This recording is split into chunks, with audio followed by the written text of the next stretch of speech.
Nice to see so many old friends and a few new ones. My purpose, my intention is that by the time you leave this evening, that you feel much more comfortable with the subject. I presume if you're here, you have a love for these beautiful things. I hope you'll have more understanding and therefore more enjoyment from the rugs or carpets that you own, and I hope you'll come and buy some more from us. We don't mind if you do that. Very briefly, I want to just tell you a little bit about my family and myself, who we are. We originally come from Spain in the 16th century, Spanish Jewish family. At the time of the Spanish Inquisition, my forefathers had to leave and landed up in Turkey. From Turkey, towards the beginning of the 20th century, my father left his family. He was dying to go to Paris. We have very strong connections with Paris, and the family spoke French, was very Francophile. And Paris at that time, perhaps still is today somewhat, was the art capital of the world. So my father wanted to go to Paris. Via Alexandria in Egypt, where we had family, he went there for a while, landed up in Paris, and again, to cut a long story short, after 4 or 5 years, he really acquired quite a reputation and was dealing with very important people and became something of a personality in the Oriental rug business, but also in paintings and in antiques. In 1936, Sir Ernest Oppenheimer, you know who Sir Ernest Oppenheimer is, De Beers fame, became friendly with my father and encouraged him, urged him to come to South Africa, and said that, you know, we need people like you, we need culture, we need art, we need beautiful objects. And my father thought, well, why not?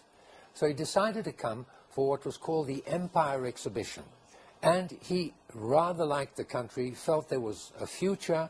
He was worried about Hitler. He was very bright. My father was a very shrewd man, and he had a sense that Hitler was going to make his dreams come true. And as a Jew, he didn't want to be there.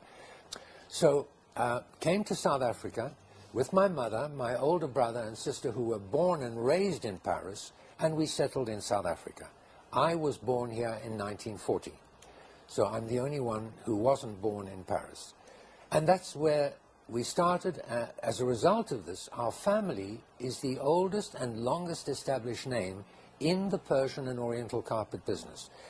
As for me, frankly, when I came into the business at the age of 17, I'd been sent to school in Switzerland to learn French and to mix with other nationalities, and then to a boarding school in England, which was horrible at first and then not bad in the end.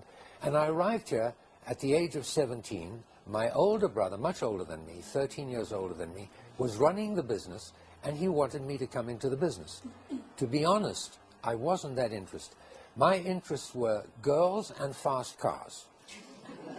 I still like both, by the way.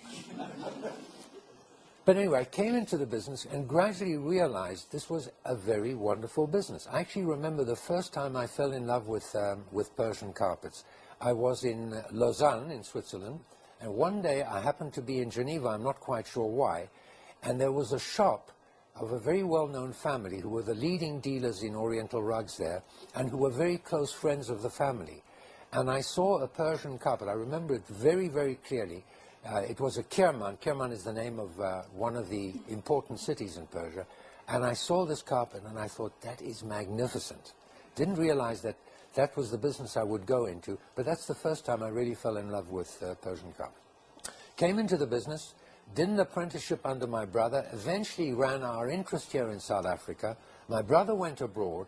We built an international business, really quite a very substantial, big business. The long and the short of it is I've been in the business now for 57 years. I've learned a little bit in that time, and I want to share with you some of the things that I've learned, and I want to keep it very simple. I mean, I'm not going to stand here and talk to you technical terms like a professor. I really want to share with you what I've learned over the years and some of the feeling and some of the passion that I've got for the business.